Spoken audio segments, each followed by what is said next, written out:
پاکستان مسلم league نون علماء و مشائخ ونگ پنجاب کے جنرل سیکرٹری صاحبزادہ حافظ محمد امجد نے کہا ہے کہ فوج اور اداروں کو بدنام کرنے اور ان پر براہ راست حملہ کرنے والوں کو گرفتار کیا جائے۔ تحریک انصاف کے چیئرمین عمران خان اور کارکنوں کا رویہ سیاسی جماعت کا نہیں بلکہ دہشت گرد جماعت کا ہے، اس لیے اب تحریک انصاف پر پابندی کے سوا کوئی چارہ نہیں۔ ان خیالات کا اظہار انہوں نے جمعیت اہل حدیث پاکستان کے مرکزی نائب امیر مولانا محمد یوسف انور، پاکستان مسلم لیگ نون کارپوریشن کے سیکرٹری انفارمیشن میاں محمد اجمل، سٹی صدر مسلم لیگ نون علماء ونگ صاحبزادہ پیر محمد نعمان صابری، پیر عزیز الرحمان عابد، جنرل سیکرٹری صاحبزادہ محمود معاویہ، سٹی نائب صدر حافظ عدنان، قاری محمد ارشد، ضلعی ناظم جمعیت اہل حدیث غلام فرید کے ہمراہ پریس کانفرنس سے خطاب کرتے ہوئے کیا۔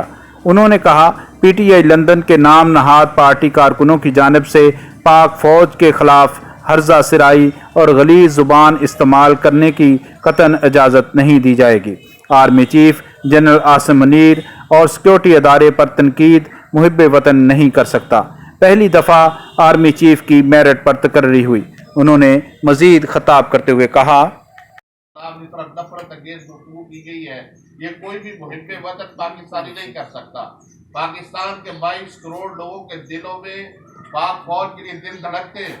پاک فوج کے لیے ہمارے دلوں کے اندر محبت اور احترام کا رشتہ ہے۔